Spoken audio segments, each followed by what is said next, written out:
manalangin. Panginoon, pinupuri ka po namin sa oras na ito at we invite your Holy Spirit, Panginoon, na samahan po kami na habang kami po ay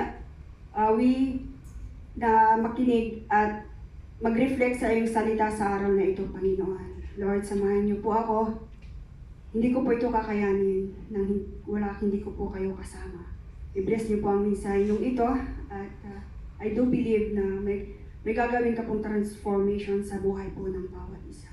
At ito po ang aming dalangin sa matamis na pangalan ni Jesus. Amen. Nung maliliit pa ang aking mga anak,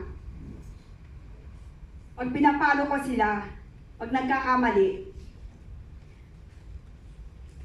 lagi ko rin silang kinakausap afterwards.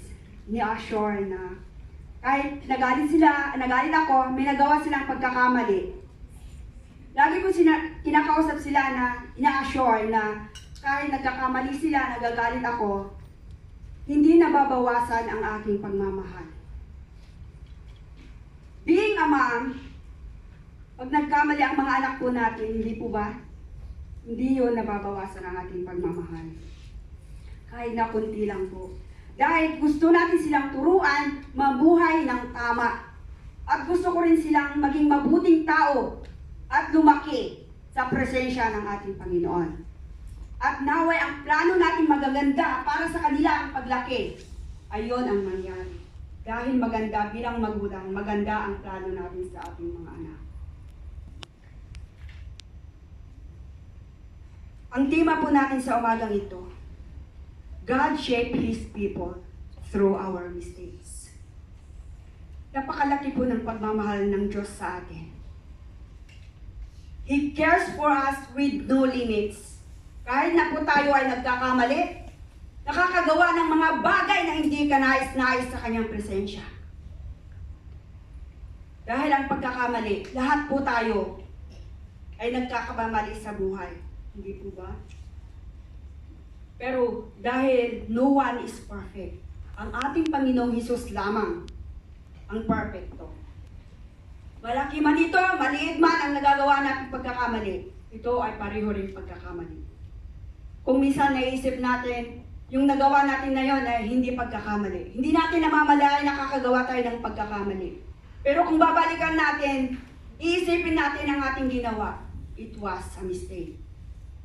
Sometimes nakakagawa rin tayo ng malaking pagkakamali na ito'y pinagsisisihan natin na sana hindi natin ginawa, na sana hindi iyon nangyari. At sana rin hindi malaman ng iba ang pagkakamali natin yon. Pero ang pagkakamali po natin nagagawa ay hindi po ito tumutukoy sa ating pagkatao. Ang nagagawa po nating pagkakamali ang siyang huhubog sa ating pagkatao. Dahil ang Panginoon ay gagamitin ang pagkakamali niyan upang hubugin tayo ng naaayon sa Kanyang kagustuhan at matupad ang Kanyang plano sa ating mga buhay.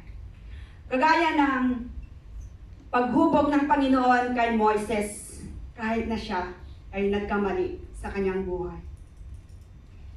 Alam po natin, si Moises ay galing isa Levite family. Kung paano iniligtas ng ating Panginoon si Moises at kung paano siya dinala ng ating Panginoon sa karihan ng Paraon ng Ehipto.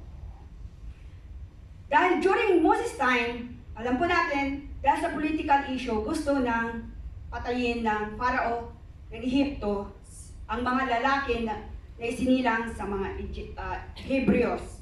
Dahil sa kanilang pagdami, ay baka kumampi sila sa kanilang mga kaaway.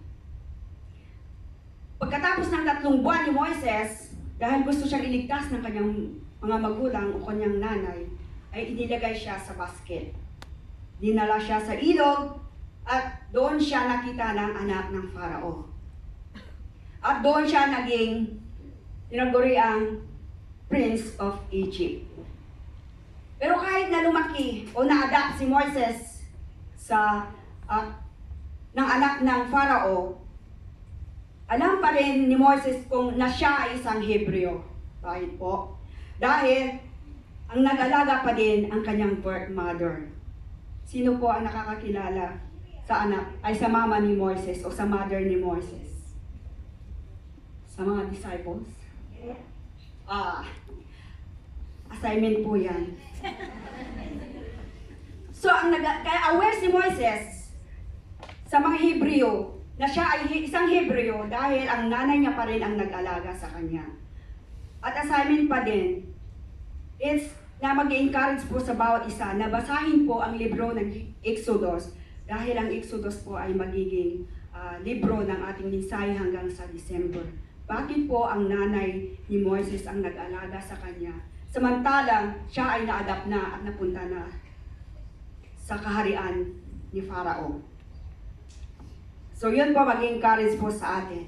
So yung pag-alaga ng nanay ni Moises sa kanya ay surely ginamit ng nanay niya para educate siya o turuan siya sa mga dapat ituro niya about Hebrews. So Moses is aware na siya ay Hebrews at siya ay natuto na siya pa rin ang binigay si nanay niya ay sinabi niya na siya ay Hebreo at sinabi rin niya siguro na si Moses ay isang special mula sa mga ibang Hebreo. Kung titingnan po natin, magpatuloy po tayo sa ating teksto nung siya po ay 40 years old na si Moises. Nung siya ay lumabas upang tingnan ang kanyang mga kalahi kung saan sila ay nagtatrabaho. Hindi siya basta lang dinalagpasan ang kanyang mga kalahi, kundi tinitingnan niya talaga kung ano